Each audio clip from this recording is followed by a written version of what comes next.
Hermanos, el libro de Hebreos fue escrito con un propósito bastante particular.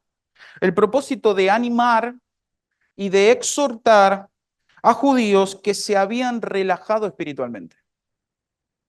En este tiempo de la carta había una aparente paz que duró varios años.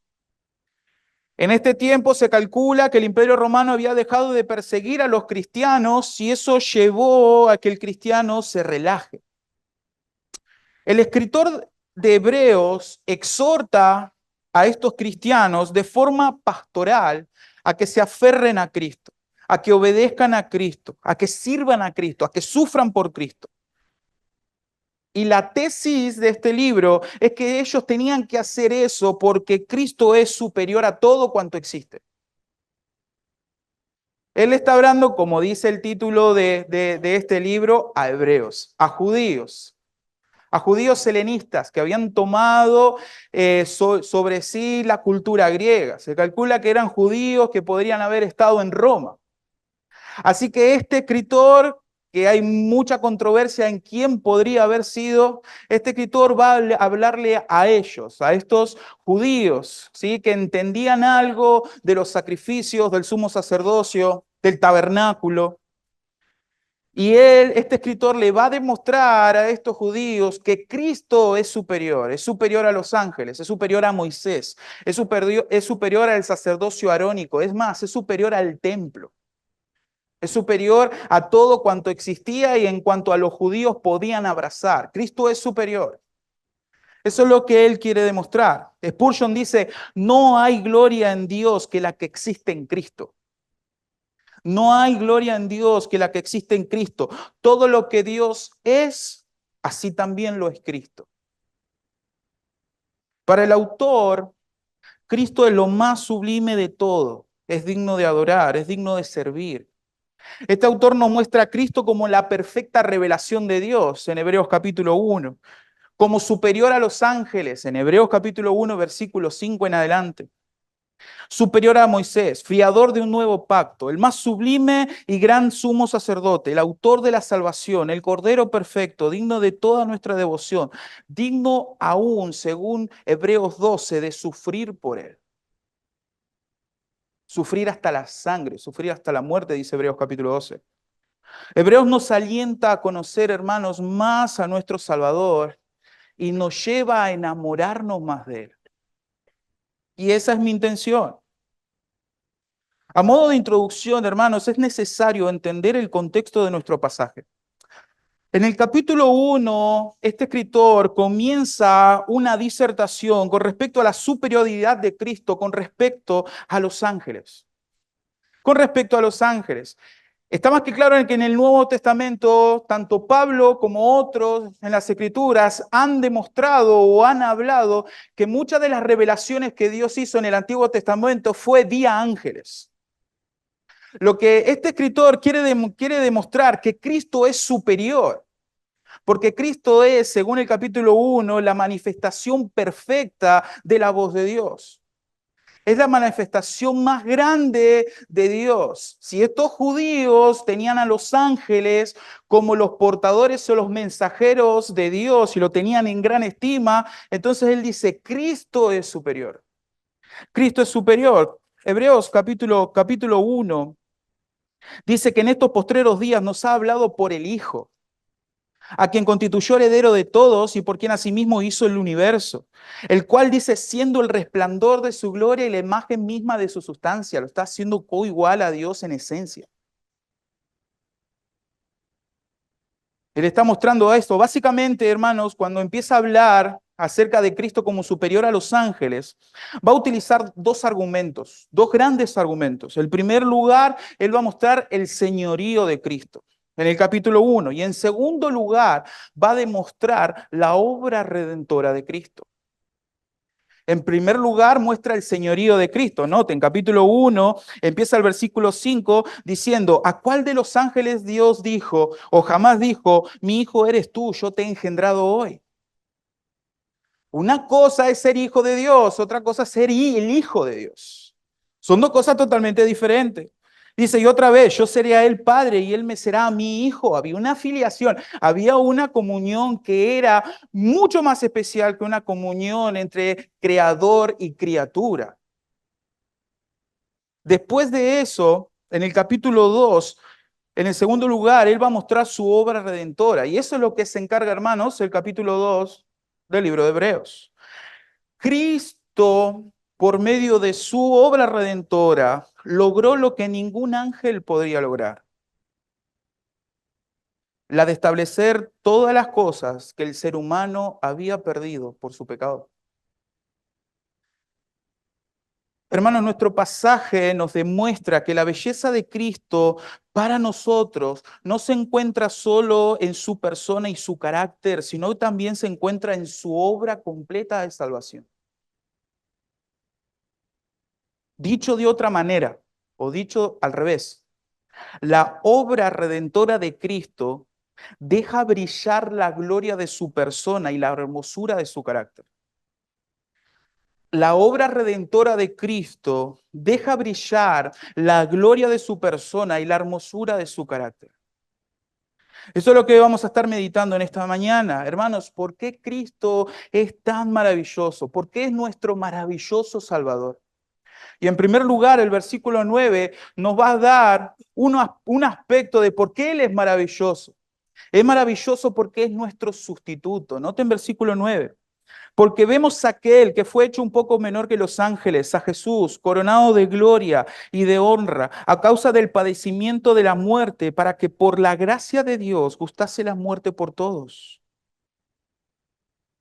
Como hemos leído antes, los versículos 5 al 8, el autor nos muestra la excelencia de la obra de Dios en la creación.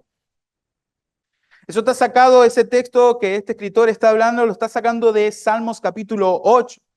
Y él ahí lo que está demostrando en Salmos capítulo 8 es quién es el hombre para que te acuerdes de él, o el hijo del hombre para que tenga de él memoria. Le hiciste un poco menor que los ángeles, dice, y lo coronaste de gloria y de honra.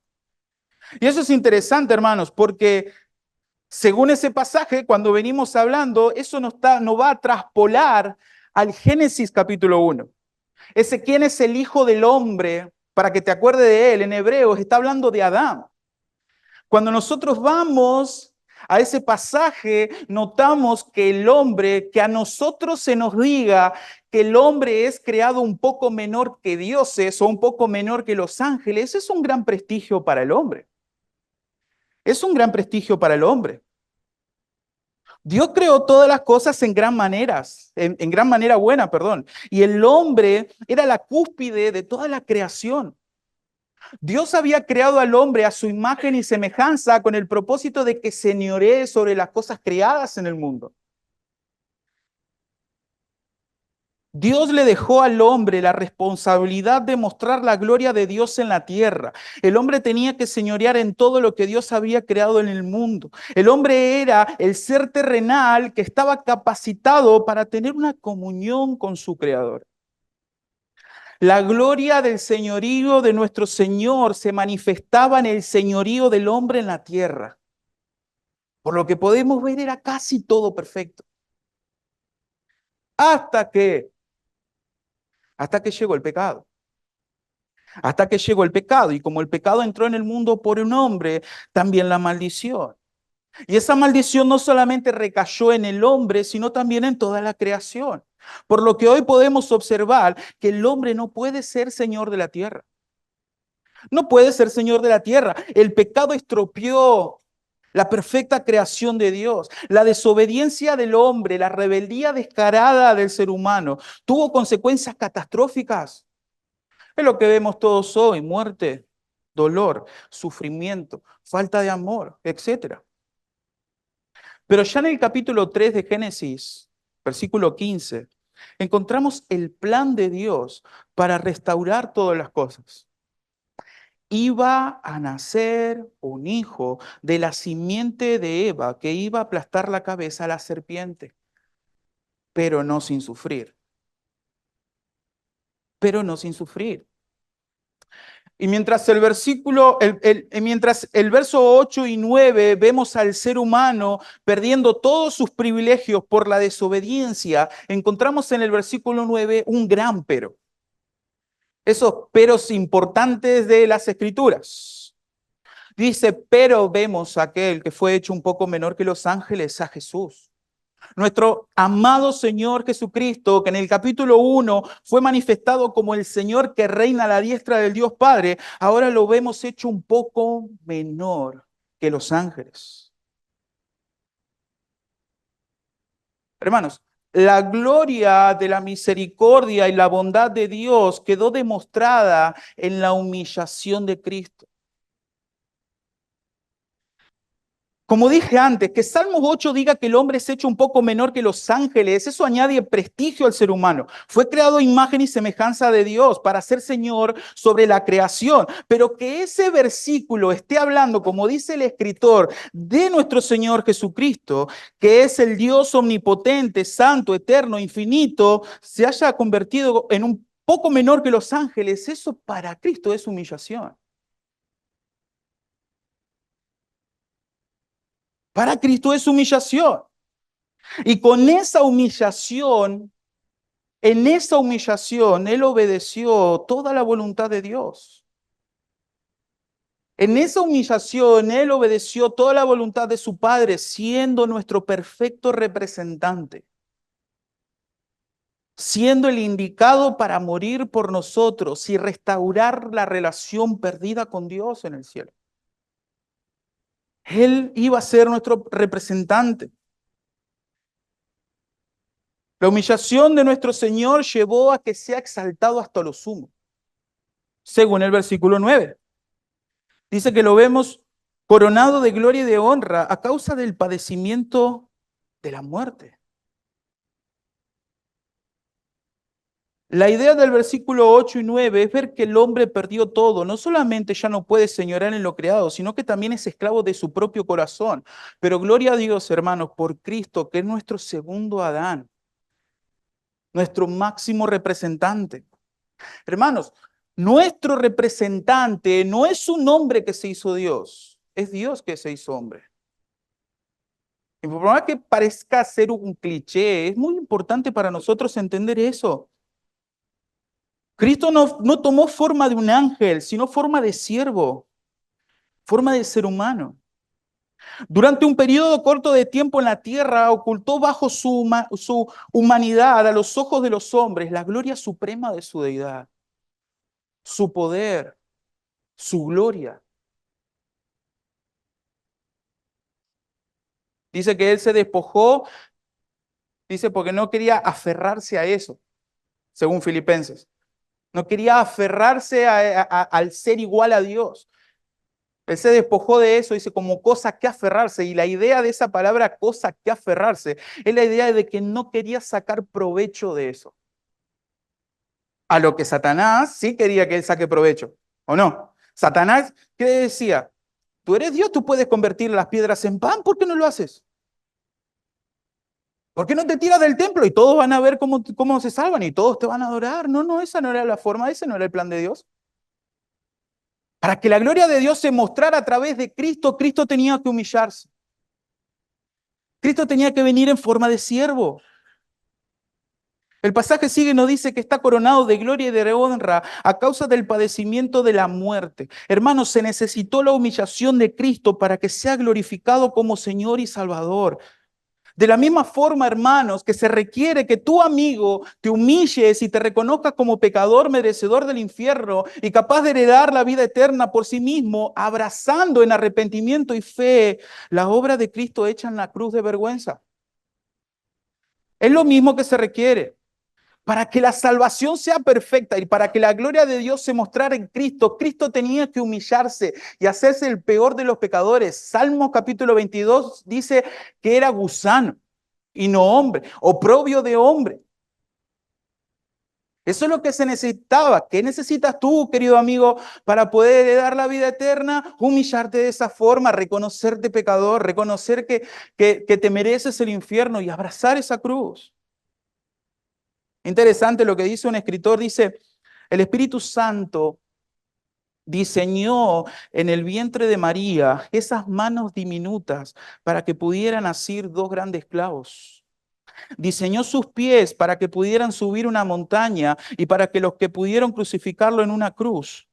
Diseñó su cabeza sagrada para cargar una corona de espinas y un cuerpo tierno envuelto en pañales para que una lanza lo perforara. Cristo vino para esto a la tierra. Su muerte fue lo más lejano a un accidente. Y a pesar del maligno que lo crucificó, su muerte fue lo más lejano a una tragedia. ¿Sabe lo que dice este escritor? Era el plan supremo de Dios para su Hijo y su regalo supremo para la humanidad.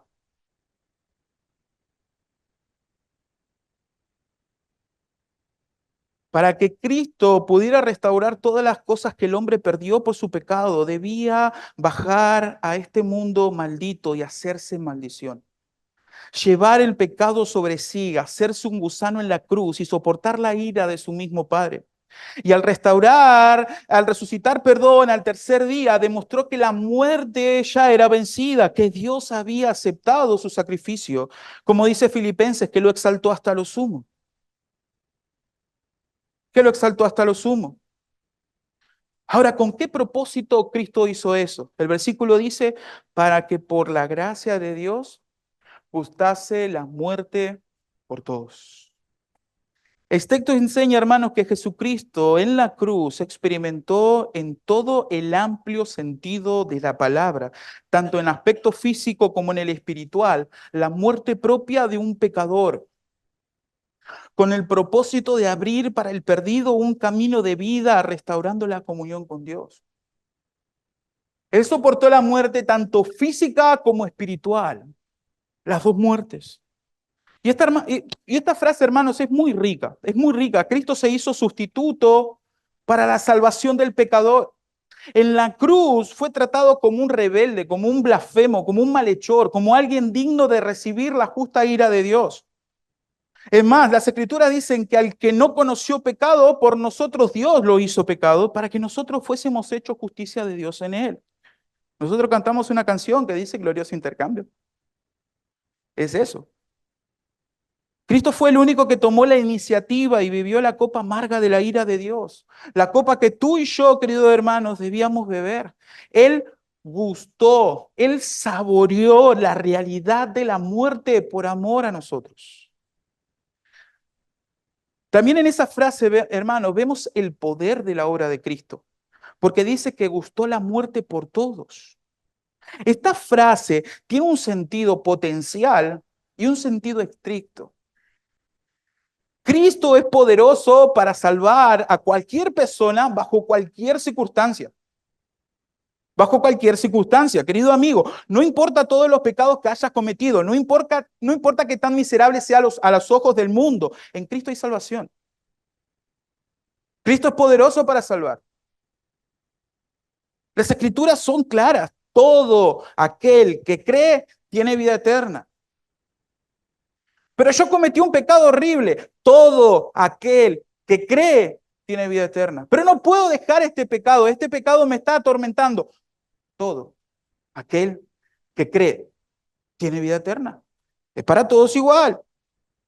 El Señor es poderoso para salvar. Amén. Amén. Por otro lado, hermanos, ese mismo pasaje nos habla de un sentido estricto de la palabra. ¿Por qué, hermanos? Porque en el verso 10 dice que habiendo de llevar muchos hijos a la gloria. No dice todos, dice muchos hijos a la gloria. El versículo 17 dice para expiar los pecados del pueblo. En el versículo 16 dice que él socorrió no a todos, sino a la descendencia de Abraham. Fue la gracia de Dios que motivó a Cristo a venir a gustar la muerte, experimentar la muerte. El Santo Hijo de Dios soportó el castigo en su propio cuerpo por nosotros. La muerte de Cristo, hermano, fue violenta. Fue violenta. No fue como un mártir, sino como un pecador condenado a muerte eterna. Él no fue un mártir, no fue como muchos hablan de la expiación de Cristo como un ejemplo o de ira o del amor de Dios, sino que Él fue condenado como un pecador condenado a muerte. Hermanos, Cristo es maravilloso porque es nuestro sustituto. Porque esa es la muerte que nosotros debíamos morir. Sin embargo, Él la tomó sobre sí. Primero haciéndose un poco menor que los ángeles, humillándose, haciéndose hombre, viviendo una vida perfecta que tú y yo no podemos vivir por esta naturaleza pecaminosa, horrenda que cada uno de nosotros tenemos, y cargando nuestros pecados en la cruz y venciendo ahí. Pero hermanos, ¿qué aplicación podemos sacar en este apartado para la iglesia? El cristiano, hermano, se caracteriza por la humildad, se caracteriza por la humillación, el de soportar las cargas, el de soportar las ofensas. Esa es la característica del cristiano, no solamente en las Escrituras, sino a lo largo de toda la historia de la iglesia. Es ahí donde la gloria de Dios se manifiesta. Nuestro Señor Jesucristo en la cruz, mientras todos lo blasfemaban, decía, Padre, perdónalos porque no saben lo que hacen. Esteban, mientras estaba siendo apedreado por causa del Evangelio, dice, Padre, no le tomes en cuenta este pecado. Filipenses capítulo 2 dice, no mirando cada uno por lo suyo propio, sino cada cual también por lo de los otros. Nada hagáis por contienda o por vanagloria, antes bien con humildad, estimando cada uno de los demás como superiores al mismo. Haya pues en vosotros esa misma mentalidad que hubo también en Cristo Jesús. Mateo 5, en el Sermón del Monte, nuestro Señor Jesucristo también va a hablar, no debemos solamente amar a los que nos aman, debemos amar a nuestros enemigos. Debemos amar a nuestros enemigos, porque el Señor hace salir su sol sobre malos y buenos, sobre justos e injustos. Hermanos, muchas veces estamos con esa altivez en nuestros corazones. Muchas veces lidiamos nosotros en no perdonar a tal hermano por el agravio que nos ha cometido. Tú me puedes decir, mira lo que me hizo esta persona. Yo no le hice nada. Y te hago una pregunta. ¿Cuántas veces ofendemos a Dios de muchas maneras, de muchas maneras? Sin embargo, Él está presto a perdonar nuestros pecados. Muchas veces nosotros nos creemos más que Dios. Y muchas veces nos olvidamos de ese sacrificio, nos olvidamos que cuando nosotros pecamos, estamos pecando contra el Santo, contra nuestro Salvador, que se humilló para que una escoria como yo pueda tener vida eterna. Cuando nosotros pecamos como cristianos, dice un escritor, estamos siendo peor que un pecador porque conocemos la gracia de Dios. Ahora, ¿quiénes somos nosotros para no perdonar? ¿Quiénes somos nosotros para no perdonar? Hermanos, es interesante porque el Señor Jesús no solamente está presto a perdonarnos, sino que dice 1 Juan que Él nos limpia de toda maldad. Y no solamente eso, sino que después que nosotros pecamos, nos arrepentimos, Él abre su amor, su misericordia y su bondad y nos sigue formando a la imagen de Cristo. Sigue perfeccionando en nosotros ese carácter perfecto, que un día todos queremos llegar aquí, ser a la imagen perfecta de Dios. Pero hermano, no solamente es nuestro sustituto. El versículo 10 nos muestra que Él es el autor de nuestra salvación. Es el autor de perfecta salvación. Dice, porque convenía aquel por cuyas causas son todas las cosas y por quien todas las cosas subsisten, que habiendo de llevar muchos hijos a la gloria, perfeccionase por aflicciones al autor de la salvación de ellos. Hermanos, la palabra convenía significa que lo hecho por Dios a través de Jesucristo, que lo hecho por Dios a través de Jesucristo era consecuente con su carácter. Era necesario. Era necesario. Dios a través de la obra de Cristo mostró su santidad, su poder, su amor, su gracia, su misericordia. Era necesario.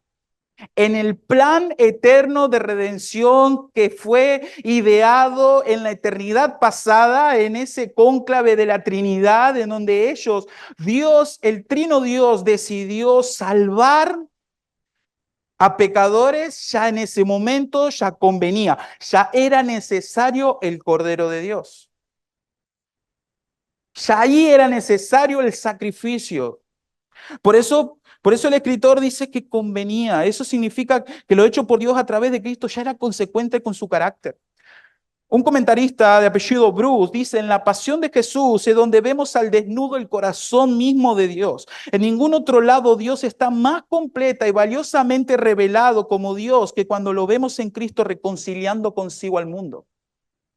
Wow. La obra de redención es una obra maestra de eterna sabiduría. Es una obra maestra. A nadie jamás se le hubiera ocurrido algo así. Para los, para los judíos era tropezadero. ¿Cómo puede ser que haya un Salvador que tenga que morir como un maldito? Además, te está muriendo desnudo. Si está muriendo de esa forma es porque algo hizo mal. Eso es lo que los judíos pensaban, pero por otro lado estaban los griegos. ¿Qué cosa loca es esto que una persona que está muriendo en una cruz va a ser el salvador del mundo? Eso es una tontera.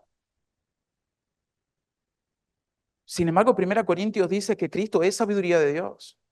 Es el poder de Dios y sabiduría de Dios. El plan de redención es una obra maestra de eterna sabiduría. Dios debía ser consecuente con sus atributos.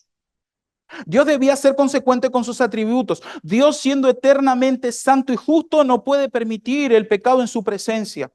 Por ende, la paga del pecado es muerte. Por ende, para poder mostrar su amor y gracia para con los seres humanos, no debía pasar por alto su justicia. No debía pasar por alto. Era necesario que nuestro Salvador sea un varón de dolores experimentado en quebranto. La idea de perfeccionar no es que Cristo era imperfecto. No es que Cristo era imperfecto. Cristo es el perfecto Hijo de Dios, que se hizo el Salvador perfecto mediante el sufrimiento. Porque el mismo Isaías 53, que antes dije que era varón de los dolores experimentado en quebranto, ese mismo pasaje dice que con todo Jehová quiso quebrantarlo, sujetándolo a padecimiento. Cristo, hermanos, por medio de su sufrimiento y su obediencia, se constituyó en el cordero adecuado para el sacrificio expiatorio. Se constituyó, como dice este pasaje, en el autor de la salvación. Autor de la salvación. En otras palabras, es el líder, es el pionero. La idea de esa frase es que nuestro Señor Jesucristo no solo es el autor de manera eficaz de nuestra salvación, sino que también por medio de su muerte y su resurrección abrió un camino, nuevo y vivo que lleva a todos sus hijos salvados por su gracia hasta la misma presencia de la gloria de Dios. Hasta la misma presencia. Y esto es importante porque el versículo dice llevar muchos hijos a la gloria. Cristo, Él es el Salvador que abrió el sendero de la salvación por el cual solamente muchos hijos de Dios podían ser llevados a la gloria. El hombre creado por Dios para su gloria fue impedido por el pecado de alcanzar esa gloria hasta que vino el Hijo del Hombre y abrió por su muerte un nuevo camino por el cual el hombre puede alcanzar la meta para el cual fue hecho. Como representante y precursor de su pueblo, ahora ha entrado en la presencia de Dios para asegurar la entrada de ellos allí. Él no solamente es la puerta que nos lleva a la presencia de Dios, Él es el camino, Él es la verdad y Él es la vida. Y nadie va al Padre si no es por medio de Él. Hermanos, el camino que nosotros como hijos de Dios estamos transitando en este mundo es un camino que ya transitó nuestro amado Señor. Ya lo transitó y no solamente, hermanos, dejó un camino hasta la misma gloria de Dios para que nosotros sigamos sus pisadas, sino que Él, según las Escrituras, Él nos guía en este camino. Hermanos, Él nos guía aún más allá de la muerte. Él está con nosotros. Qué hermosa frase, hermano, es esa de llevar muchos hijos a la gloria. No solamente la muerte de Cristo restaura todo lo perdido por el hombre en su pecado, sino que también cambia la relación con Dios. De criaturas a ser hechos hijos de Dios. Y a eso le tenemos que agregar, hermanos, el hecho de que no solamente nos salvó y nos hizo sus hijos, sino que también nos guía hacia su gloria, no nos deja solos. Él prometió su presencia con nosotros en cada momento. En los versículos 11 y 13 vemos también un tercer apartado, un tercer punto del por qué Dios es maravilloso. Cristo es nuestro maravilloso Salvador. Y hermanos, la tercera característica es porque Cristo nos santifica, y no solamente nos santifica, sino que nos declara sus hermanos. Esto es maravilloso. Dice, porque el que santifica y los que son santificados de uno son todos, versículo 11, por el cual no se avergüenza de llamarlos hermanos, diciendo, anunciaré a mis hermanos tu nombre en medio de la congregación, te alabaré. Y otra vez yo confiaré en él. Y de nuevo, he aquí yo y los hijos que Dios me dio. Además de convertirse en nuestro sustituto, en el autor de nuestra salvación, se hizo nuestro santificador, aquel que nos hace santos. Somos santos, hermanos, en el sentido de que ante Dios, Cristo ha aplicado e impartido su justicia para nosotros. Hebreos capítulo 10, versículo 10, dice que nosotros somos santificados mediante la ofrenda del cuerpo de Jesucristo, hecha una vez y para siempre.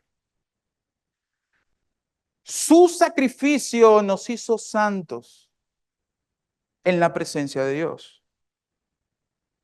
Y nos hemos convertido en los que son santificados. Dios, cuando nos ve a nosotros, personas salvadas por su gracia, que han creído en el Evangelio de Cristo, nos ve como santos, porque está viendo a Cristo en nosotros, mientras nosotros crecemos en santidad a la imagen de Él.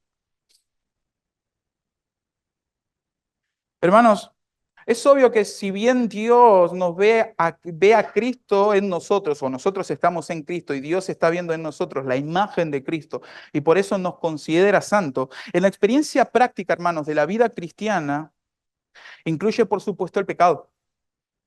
Nosotros diariamente pecamos, pero la realidad posicional de nosotros como cristianos es esa nueva naturaleza, es esa santidad que es dada por medio de Dios, por la obra de Cristo, mediante el Espíritu Santo.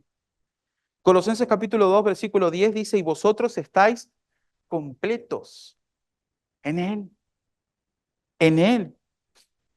Nosotros somos hermanos hijos de Dios por estar unidos al unigénito del Padre.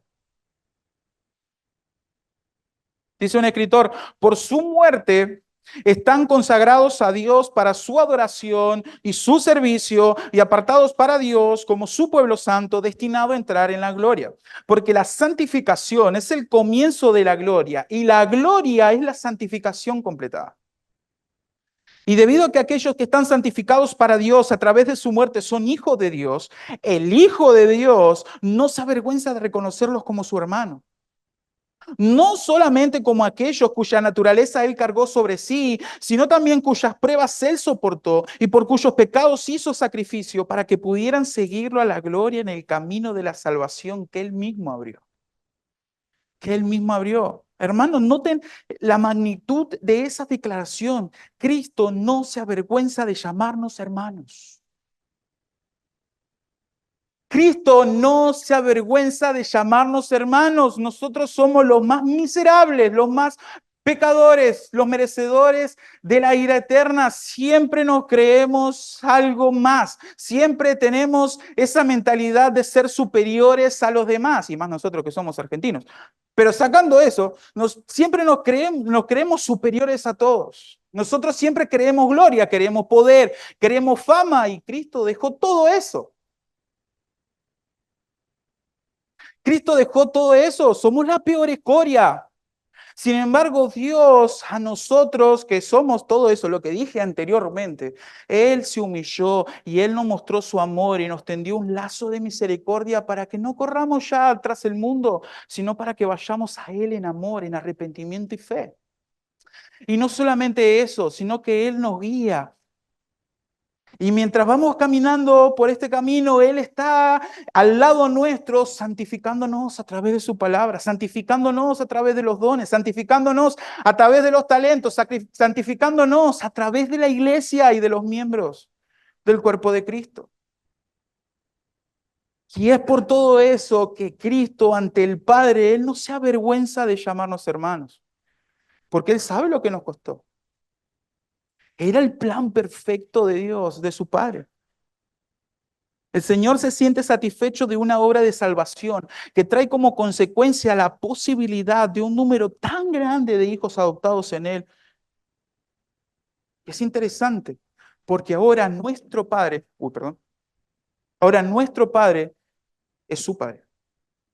Eso es, eso es hermoso. Algo interesante que un comentarista dijo, si nosotros vemos Juan capítulo 20, no lo vamos a leer por amor al tiempo, en Juan capítulo 20 versículo 17, es después de la obra en la cruz y su resurrección que Jesús llama a sus discípulos, ve y dile a mis hermanos. Ve y dile a mis hermanos. Hay una nueva relación. Romanos 8:29 dice, porque los que antes conoció también los predestinó para que fuesen hechos conforme a la imagen de su Hijo, para que Él sea el primogénito entre muchos hermanos. Ahora, hermanos, para enfatizar el hecho de nuestra comunión, esa unión filial con Cristo, se nos presenta tres argumentos bíblicos en este pasaje. El primer lugar lo vemos en el versículo 12. Versículo 12 que dice, anunciaré a mis hermanos tu nombre en medio de la congregación, te alabaré. Hermanos, es interesante porque está sacado de un salmo que todos lo denominan mesiánico, el Salmo 22. Y casi siempre lo único que se toma del Salmo es la primer mitad.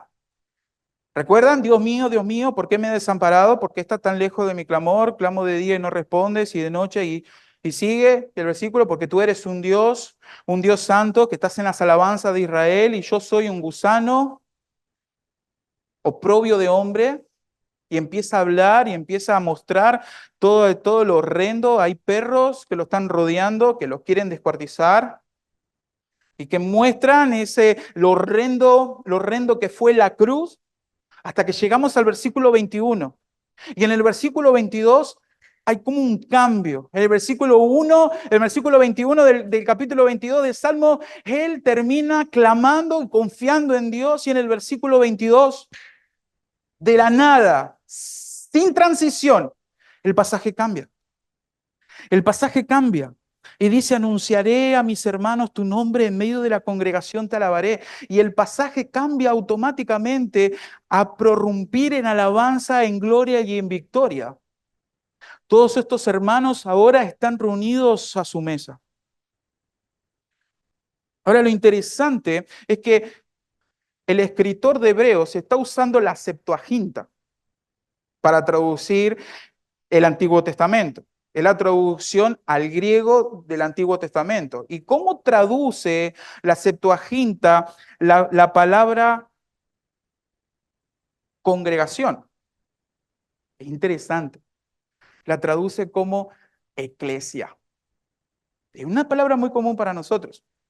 La traduce como iglesia. El uso de esta palabra en paralelismo sinónimo como hermanos en un contexto cristiano indica que aquellos a quienes el Hijo de Dios se agrada de llamar sus hermanos son los miembros de su iglesia. Es el pueblo de Dios. La idea de esto es que anunciaré a mis hermanos. Él dice, yo lo voy a anunciar a mi pueblo. A mi pueblo, a mis hermanos. Él se está identificando con sus hermanos. Es el representante del pueblo de Dios. Es nuestro representante. Eres la cabeza representativa de una nueva humanidad por medio de su sacrificio. Pero no solamente utiliza ese pasaje, sino que va a un pasaje bastante raro en Isaías capítulo 8, versículo 17. Dice, yo confiaré en él. Isaías capítulo 8, versículo 17. Y es interesante, Porque el escritor de Hebreo está tomando este versículo como haciendo alusión a Cristo. Es obvio que es el Espíritu Santo interpretando ese pasaje. El contexto, hermanos, de Isaías, capítulo 8, es importante para entenderlo. Isaías, una persona justa, estaba sufriendo, ya que su pueblo estaba haciendo oídos sordos ante la ordenanza de Dios. Isaías ve que Dios había escondido el rostro de Israel. Y ante tanta oscuridad y ante tanto anuncio de juicio que se avecinaba, Isaías pone su confianza en Dios. Isaías pone su confianza en Dios. Es lo mismo que nosotros encontramos en Salmos capítulo 22 con respecto a nuestro Salvador. Entre tanto, él dice, esperaré pues a Jehová, el cual escondió su rostro de la casa de Jacob, y en él confiaré. Y en él confiaré. La idea que Dios esconde su rostro de la casa de Jacob provee el nexo, la conexión con Salmos capítulo 22, donde su rostro está escondido del que sufre y es justo. Quien en la interpretación cristiana es el representante de toda la casa de Jacob, es nuestro representante. A Cristo en la cruz, el rostro de Dios fue escondido. Dios mío, ¿por qué me has desamparado? ¿Por qué estás tan lejos de mi clamor? Dice Salmos 22. Isaías fue rechazado de la misma forma que Cristo fue rechazado. Tanto Isaías como Cristo pusieron su confianza en Dios. A tal punto que en Salmos 22 dice, porque no menospreció ni abominó la aflicción del afligido, ni de él escondió su rostro, sino que cuando clamó a él, él le oyó. Mateo 27:43, en una forma de agravio para el Señor, los fariseos dicen, confió en Jehová, líbrele él. Confió en Jehová, líbrele él. Esa confianza con el Padre se ve honrada en la resurrección. Y nosotros que tenemos el mismo Padre, podemos tener la misma confianza en el momento de dificultades y de oscuridad. Hermanos, que en un momento tan aterrador como ese, es más, el Señor Jesús también le dice a su discípulo más íntimo, mi alma está muy triste hasta la muerte, y eso en original es literalmente, estoy aterrado por lo que va a pasar. En ese trasfondo, él no dejó de confiar en el Padre porque estaba haciendo la voluntad del Padre, y eso a nosotros nos da esperanza. Porque el Padre de nuestro Señor Jesucristo es nuestro mismo Padre por medio de la obra de Él. Eso nos da esperanza, confianza, fortaleza, seguridad en el momento de la adversidad, porque nuestro amado Jesucristo ya vivió y ya venció. Y el último argumento que da en este pasaje, hermanos, es el de Isaías capítulo 8, versículo 18. De nuevo, es el mismo contexto que nos ayuda. Y ahora en este caso no solamente está hablando de la confianza, sino que Isaías se hace el representante de sus hijos. Isaías y los nombres de sus hijos eran un permanente mensaje de Dios para un pueblo desobediente a Dios.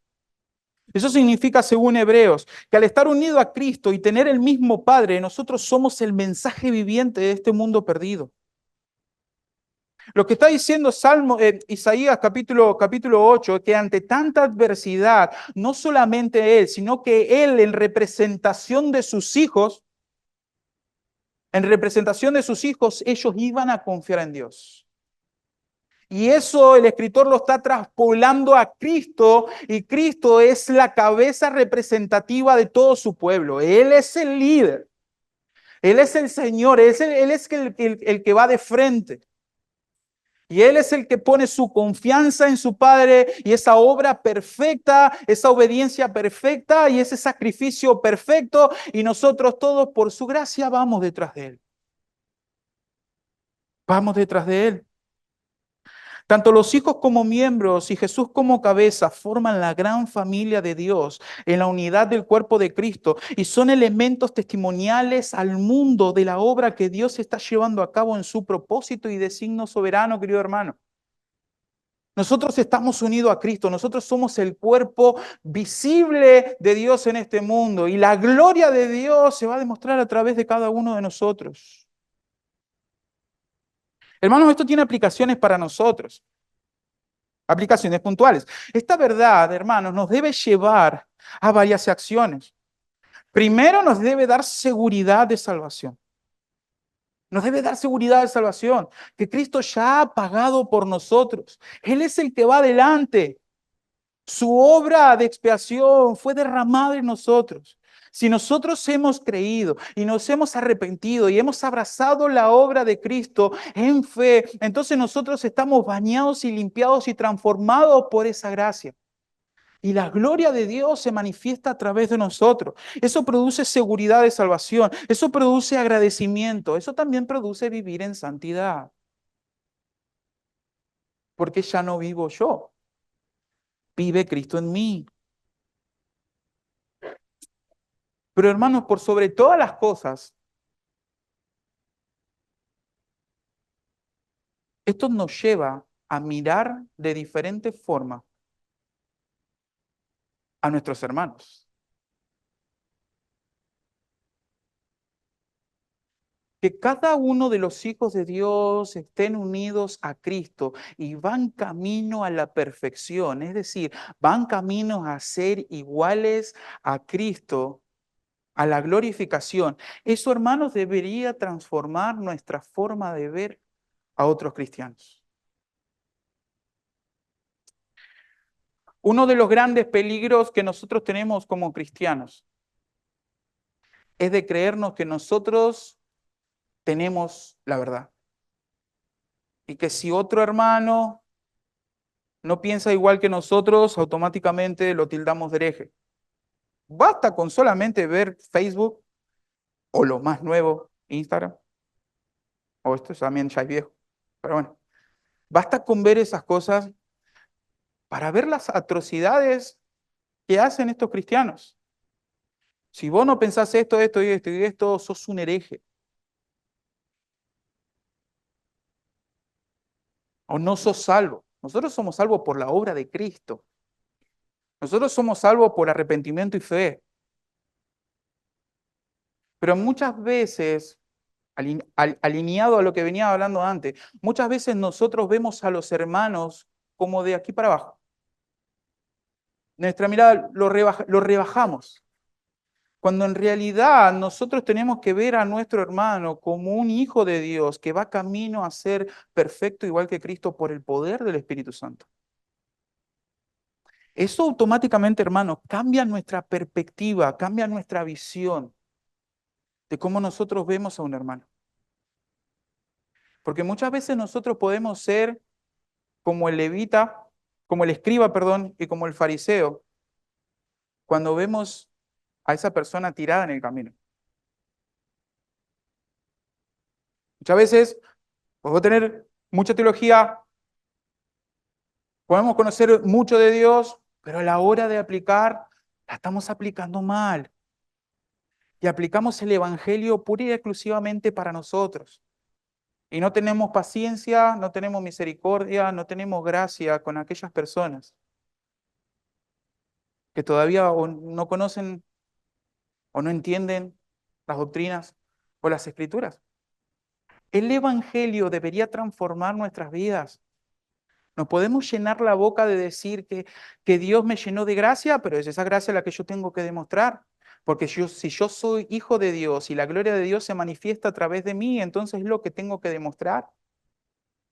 Como vimos antes, el perdonar, el soportar la humillación, el soportar las ofensas, el de ser paciente con las personas, el de servir. Hermanos, cuán maravilloso es darse cuenta de que cuando se nos llama a caminar por la fe, a someternos a Dios y vivir en total dependencia de Él, se nos llama a seguir el camino que Jesús recorrió. Versículos 14 y 15. Así que por cuanto los hijos participaron de sangre y carne, Él también participó de lo mismo, para destruir por medio de la muerte al que tenía el imperio de la muerte, esto es al diablo, y librar a todos los que por el temor de la muerte estaban durante toda la vida sujetos a servidumbre. Hermanos, nuestro Señor Jesús es nuestro maravilloso Salvador porque es nuestro gran conquistador. es nuestro gran conquistador. El versículo enfatiza primeramente la realidad, hermanos, de la limitación de los hombres, expresado en el hecho de que todos ellos participan de carne y sangre. Hay una limitación. Todos ellos tienen en común el principio de vida y la naturaleza humana. La carne y la sangre designan la naturaleza humana desde el plano de limitación, de debilidad, de flaqueza propia de ella. Nosotros somos débiles. Nosotros somos débiles. Hoy podemos estar bien, mañana no sabemos. Así de frágiles somos. Ahora, la solidaridad, hermanos, de Cristo fue total para con el ser humano. Él se convirtió en carne y hueso. Y es interesante porque cuando nosotros lo vemos en el griego, cuando dice que por cuanto los hijos participaron de carne y sangre, él también participó de lo mismo, el griego invierte las palabras. No dice de carne y sangre, sino que el griego empieza de sangre y carne. ¿Cuál es la idea detrás de eso? Y es muy importante eso. Es muy importante eso porque la idea de eso es, como es nuestro hermano, es de nuestra misma sangre. No es solamente semejante a nosotros en cuerpo, no era solamente un ser humano, sino que también en sangre era igual a nosotros, pero con una salvedad. Era sin pecado. Era sin pecado. Ahora, hermanos, él tomó una naturaleza impropia de sí mismo. Es muy importante, hermanos, la doctrina de las dos naturalezas en Cristo. La encarnación es el resultado de un hecho trascendental, hermanos, que Dios envió a su Hijo para llevar a cabo una obra en la cual Dios pueda, por medio del Hijo, hacer partícipes a los hombres, rescatándolos de la muerte y la condenación del pecado, para unirlos a Él. Es lo que estábamos viendo nosotros en la materia. En la materia de Isaías, esa es la idea del pacto que Dios hace. Él toma la iniciativa para traer al pueblo para sí. ¿Y cómo podía hacer eso el Señor? A través de su Hijo. Y su Hijo debía participar en todo, en carne y sangre, debía ser como uno de nosotros. Por ser Jesús divino, hubiera sido imposible para Él librarnos del pecado, a menos que Él mismo compartiera nuestra humanidad, queridos hermanos. Jesús compartió nuestra naturaleza humana y aunque no tenía pecado, vivió una vida plena, con todas sus debilidades, con deseos, con necesidades, con tentaciones. Por supuesto, hermanos, por supuesto, todos los hombres mueren, incluyen los creyentes, porque noten que dice, para destruir por medio de la muerte al que tenía el imperio de la muerte, esto es al diablo, y librarnos a todos los que por el temor de la muerte estaban durante toda la vida sujetos a servidumbre. Ese era el propósito de Dios por medio de Cristo en la obra de la cruz, destruir a la muerte. Pero hermanos, ¿cómo es eso si todavía seguimos muriendo? Seguimos muriendo. Todos los hombres mueren, inclusive los creyentes. Por lo que parecería que todavía Satanás gobierna soberanamente. Sin embargo, hermanos, la maldición de Dios ya no pesa sobre la familia de Dios. La maldición de la muerte todavía está vigente para todos aquellos que rechazan el Evangelio, pero no para la familia de Dios, puesto que Jesús la quitó como maldición. Y todos aquellos que son parte de su pueblo ya no le temen más a la muerte. Todos aquellos que tienen su confianza en Cristo y que abrazan a Cristo y abrazan el Evangelio, ya no le temen más a la muerte porque están libres de la esclavitud de la muerte. Hermanos, sabemos que nada, ni siquiera la muerte, puede separarnos del amor de Dios que es en Cristo Jesús, Señor nuestro, dice Romanos capítulo 8. En contraposición a esto, hermanos, todos aquellos que no conocen a Jesús como Señor y Salvador enfrentan la muerte eterna y por consiguiente permanecen eternamente sometidos a la esclavitud. Solamente en Cristo, solamente Jesús, libra al hombre de esa esclavitud. Hermanos, la muerte para el cristiano ya no es un símbolo de juicio y esclavitud, sino que es bendición y la puerta a la vida eterna junto a nuestro Salvador. Para nosotros ya no es más un juicio, es una puerta a la perfección, es una puerta a la comunión eterna con nuestro Señor, sin pecado, con un cuerpo glorificado. Esto lo vemos claramente, hermanos, a lo largo de todas las Escrituras. Mientras en Génesis 5 dice que los años de Adán fueron 930 años y murió, En Hechos capítulo 7, versículo 60, dice que Esteban, puesto de rodilla, clamó a gran voz: Señor, no le tomes en cuenta este pecado. Y habiendo dicho esto, durmió. ¿Cuál fue la diferencia? ¿Cuál fue la diferencia entre el murió de Génesis y el durmió de Esteban? Cristo. La obra de Cristo. Es solo Cristo. El pecador está sujeto permanentemente por temor a la muerte. El pecador vive esta vida pensando que después de la muerte ya no hay más. Por eso vive una vida de forma desenfrenada. No quiere pensar en la muerte. Pero por otro lado, el cristiano, aquel que es salvado por la gracia de Cristo, que crece en santidad, vive esta vida sabiendo que esta vida es solo un preámbulo de la comunión con su Señor por toda la eternidad. Un escritor dice: la muerte aterroriza a los hombres más que cualquier otra cosa. Es un miedo horrible. Es rey de los terrores. Pero cuando depositamos nuestra fe en Jesucristo, la muerte ya no produce más miedo.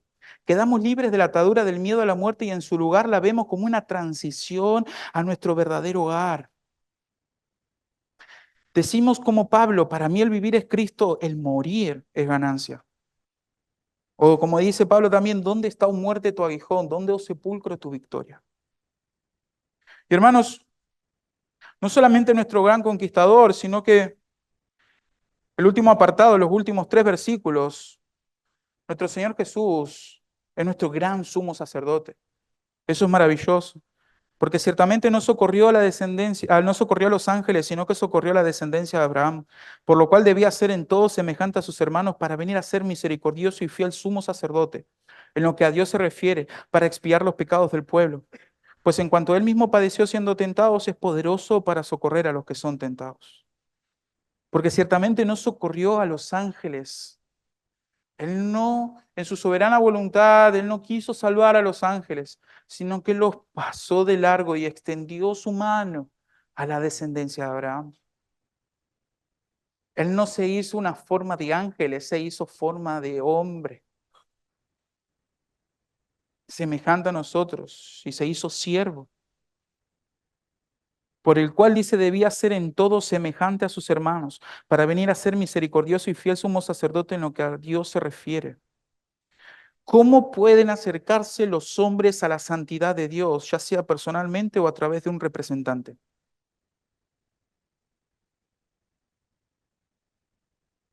Solo pueden llegar hasta Él, hasta Dios, con confianza, si se han ocupado de sus pecados.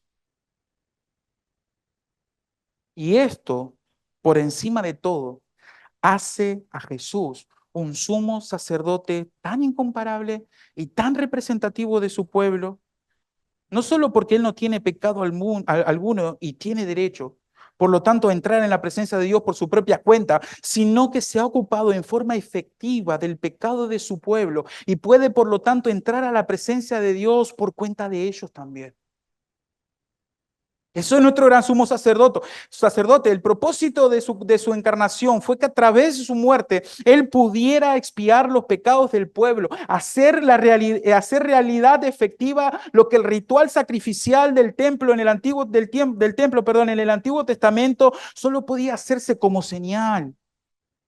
Un sumo sacerdote que realmente y no meramente de forma simbólica ha quitado el pecado de su pueblo y por lo tanto las barreras que sus pecados habían interpuesto entre ellos y Dios. Es un sumo sacerdote que vale la pena tener. Es el sumo sacerdote que necesita el pueblo de Dios, que con una sola ofrenda puede hacer para siempre efectivo la quita del pecado de todo su pueblo. Pero un sumo sacerdote tenía un solemne servicio especial para llevar a cabo. Tenía que presentar ante Dios una expiación por los hombres y un sacrificio eficaz que en sí mismo solo podía ser representado por un sumo sacerdote cuya identificación compasiva con su pueblo carecería de reservas y al mismo tiempo por un sumo sacerdote cuya obediencia a Dios no estuviera manchada por ninguna reprobación. El sumo sacerdote que tenía que presentar ese cordero ante Dios en el lugar santísimo, en primer lugar, tenía que estar sin pecado. y tenía que ser representante del pueblo. Él tenía que entender al pueblo, él tenía que ser el representante del pueblo de Israel. Es por eso que el sumo sacerdote, antes de presentar un sacrificio por el pueblo, tenía que presentar primero un sacrificio por sus pecados, para que así pueda presentarse ante Dios de una manera que a Dios le agradaba. Y de esa forma presentar el sacrificio para el pueblo. Pero con Cristo no fue así. Porque Él no solamente es el sumo sacerdote perfecto y sin pecado, sino que también Él mismo era el Cordero de Dios que quita el pecado del mundo. Por lo cual, no solamente su obra, sino que también su sacrificio es tan perfecto que ese velo del lugar santísimo se abre para que nosotros podamos tener entrada ante su presencia de forma gratuita. Según el versículo 18, Él soportó pruebas, Él soportó tentaciones duras. No solo las pruebas accidentales de nuestra carga humana, sino también aquellas tentaciones sutiles que hacían a su llamado mesiánico. Una y otra vez la tentación le llegó de muchas direcciones. Y las tentaciones eran casi siempre la misma, que eligiera algún otro modo menos costoso de cumplir con aquello llamado. Elegí otro camino, no del de sufrimiento y la muerte. Pero Cristo resistió hasta el fin y afirmó su rostro con convicción para realizar el propósito por el cual había venido al mundo. Ahora, hermanos, su pueblo no solo está atravesando nosotros esas pruebas comunes a la humanidad, sino que también estaban siendo tentados a su vez para ser desleales a Dios y abandonar esa profesión cristiana. Cada uno de nosotros somos tentados a hacer eso, queridos hermanos, a vivir una vida menos costosa.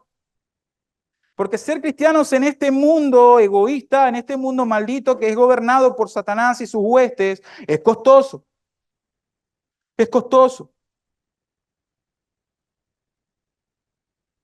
¿Qué fuente de recursos, dice un escritor, era para aquellos estar seguros de que en la presencia de Dios tenían como vencedor e intercesor a uno que había conocido tentaciones similares y aún más amargas y las había resistido victoriosamente? Los hermanos a los que fueron dirigidos esta carta estaban en un tipo limbo en donde no había persecución. Años después iba a venir una persecución mucho, mucho más grande. Y estos cristianos estaban tentados a decir, vamos a vivir un cristianismo light. Vamos a vivir un cristianismo light. Y este escritor como que los agarra de las túnicas. Y ustedes tienen que vivir por Cristo, porque Cristo dio su vida por ustedes, es el mejor, es el mayor representante, es nuestro gran sumo sacerdote. Él dio su vida por ustedes, Él dio su vida por nosotros, queridos hermanos. Y lo que le está diciendo este escritor, ustedes tienen que dar su vida por Cristo, porque están del lado del vencedor. ¿Tienen miedo de la muerte? Jesús ya venció a la muerte.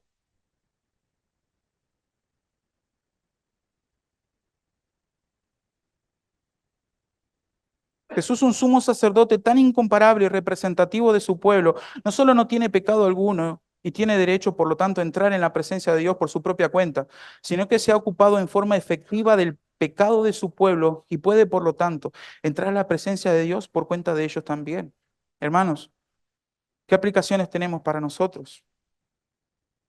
Hermano, ¿está pasando por tentación? Cuando estamos en tentación, recuerda esto. Tenemos un sumo sacerdote que intercede por nosotros. No deje que Satanás bloquee tu mente. Muchas veces en una tentación, Satanás te va a hacer entender que hay una sola salida y esa salida es el pecado. Considera al apóstol y sumo sacerdote, a Cristo Jesús, dice capítulo 3, versículo 1 de Hebreos. Trae a tu mente, querido hermano, el Calvario. Trae a tu mente los clavos que fueron clavados por ti, querido hermano. Cuando estés pasando por tentación, recuerda el Evangelio. Ahora, si has caído en tentación, ve a Cristo clamando por perdón. No te alejes, no te encierres. Ve a Cristo clamando por perdón. Ve a la cruz y refúgiate en la sangre del santo que fue clavado allí. Hermano querido, ve todos los días a la presencia de Dios. Porque según Hebreos 4, hay una entrada libre ante el trono de la gracia. Ve ante el trono en oración, estudiando las Escrituras, conociendo la gloria de Dios, esa gloria que también se nos ha derramado en nosotros para que nosotros mostremos por medio del Evangelio y de nuestras acciones esa preciosa gloria del cristianismo. Hermanos, otra aplicación, prediquemos de este precioso Salvador. Como dice, como dicen las Escrituras, retengamos nuestra profesión, retengamos nuestra confesión, retengamos lo que creemos. Hermanos, levantemos en alto la palabra de Dios, soportando ofensas como nuestro Salvador lo hizo, predicando el Evangelio, defendiendo las sagradas Escrituras. Hermanos, estas verdades nos tienen que llevar a crecer en frutos para la gloria de Dios, fruto de carácter, frutos de servicio abnegado, porque estamos sirviendo a aquel que ha vencido y que viene por su pueblo y que es el representante de nosotros ante Dios y que un día lo vamos a ver cara a cara, un pueblo perfecto, con una relación perfecta con Dios. Esto nos debe llevar a nosotros a tener frutos de santidad, fruto de piedad. Piedad, vivir la vida de acuerdo a cómo Dios le agrada. Eso es piedad.